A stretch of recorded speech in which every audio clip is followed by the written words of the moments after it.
English ಅರ್ಥ ಆಗುತ್ತೆ, grammar ಗೊತ್ತಿದೆ, ಆದರೆ ಯಾರಾದರೂ ಮಾತನಾಡಿ ಅಂದಾಗ ಇಂಗ್ಲೀಷಲ್ಲಿ ಒಂದು ಸೆಂಟೆನ್ಸ್ ಕೂಡ ಬರೋದೇ ಇಲ್ಲ. ಇದಕ್ಕೆ ಕಾರಣ ನಿಮ್ಗೆ ಇಂಗ್ಲೀಷ್ ಗೊತ್ತಿಲ್ಲ ಅಂತಲಲ್ಲ, ನೀವು ಇಂಗ್ಲೀಷನ್ನು ಓದಿದ್ದೀರಿ, ಕೇಳಿದ್ದೀರಿ, ಆದರೆ ಸರಿಯಾಗಿ ಪ್ರಾಕ್ಟೀಸ್ಗೆ ಶುರು ಮಾಡಿಲ್ಲ.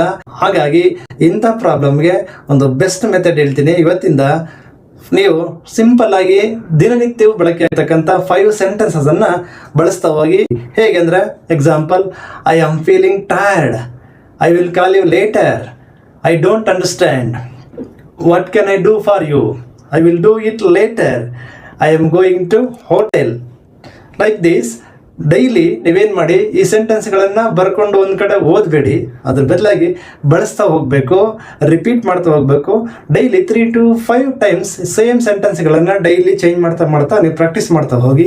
ಈ ರೀತಿ ಆದಾಗ ಏನಾಗುತ್ತೆ, ನೀವು ಕನ್ಸಿಸ್ಟೆಂಟ್ಲಿ 30 ಡೇಸಲ್ಲಿ ನೀವು ಅಪ್ರಾಕ್ಸಿಮೇಟ್ಲಿ 150 ಸೆಂಟೆನ್ಸಸ್ನ ಕಲಿತಾ ಹೋಗ್ತೀರಿ.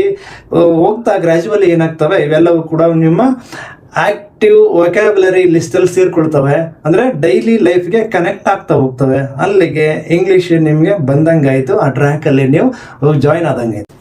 ಸೊ ಮೋರ್ ಇಂಗ್ಲೀಷ್ ಓದೋದಕ್ಕಿಂತ ಕಲಿಯೋದಕ್ಕಿಂತ ಬೆಟರ್ ಯೂಸ್ ಮೋರ್ ಇಂಗ್ಲೀಷ್. ಇಂಥ ಲೆಸನ್ಸ್ಗಾಗಿ ವಾಚ್ ಮೈ ವಿಡಿಯೋಸ್.